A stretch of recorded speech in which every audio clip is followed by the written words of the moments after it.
Russillo here. Just so everyone out there knows, you don't want these hands right here. You want the smoke right here. By the way, them saying it was quiet, I was looking at tickets if I were going to be out in L.A. He lives there now. Has a house, no right. big deal. The beach. I'd have to sell my house. They were $30,000.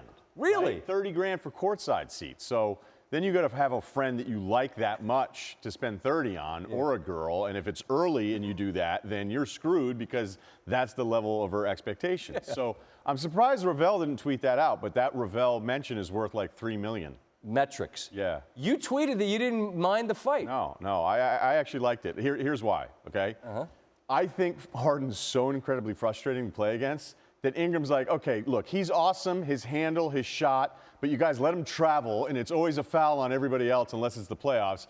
And I'm not saying, like, kids out there, that's what you should do, right. But I get why Ingram ended up getting mad and pushing him. All right, now you have, yes, okay. I get it. You have been ride or die with Chris Paul forever. Long time. But you're siding with Rondo here? This is really weird. I've not loved Rondo the last few years, and I've loved Chris Paul, even though I know what an irritant he is. But if Paul, is going to stick his fingers in Rondo's face, Rondo wasn't screwing around here. We always make fun of these guys for not being able to punch. That's a great left jab. He got him. So I actually side with Rondo. Now, Chris Paul is already selling that he was spit on. Everybody's tweeting about it, real NBA reporters. But if we don't have footage of that, then if there's no actually being spat upon. It's like a Seinfeld episode, right? Right, the magic spit. But the Ingram punch at the end, that's the bad. one. That's what's going to screw him. I was going to say, of all the things you're saying, you don't have any problem with anybody. I get that, guy. You can't put a finger in another man's face. Something's going to happen. But Ingram cannot come in. It's not like Paul's not a bit irritating as much as I love him. Well, and so is Rondo. Both those guys, like the fact that they're in the midst of it.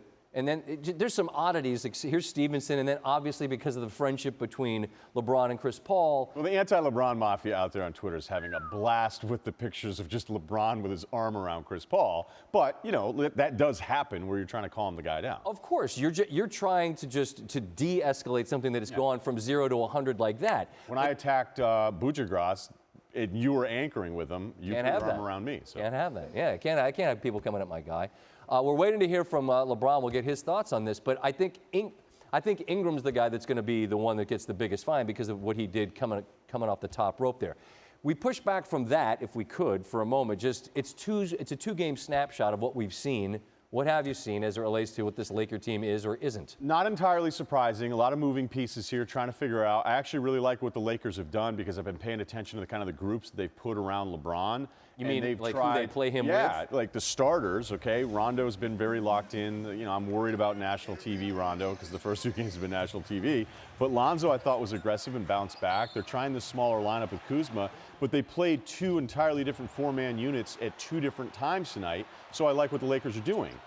And the other positive, despite the two losses here, is that I look at this roster, Scott, and I feel like the floor could be low on a few of these guys, but if you want to talk yourself into the best version, the ceiling of some of these players, this could be a really nice group. The problem is, because it is so new, it is so young, and it's around this superstar, they're a mess defensively. I totally agree that the variance is massive here, but I do think... That's a perfect word for it. But there'll be nights when they all sort of max out that they're going to look like $1 million. And then there's going to be other nights where they're going to get rocked by teams they probably shouldn't lose The to. defense is a problem. And engaged JaVale McGee has been a lot of fun, but I think there are moments you look at it and go, he probably shouldn't have the second most shot attempts on this Lakers team, which he did up until late in the game.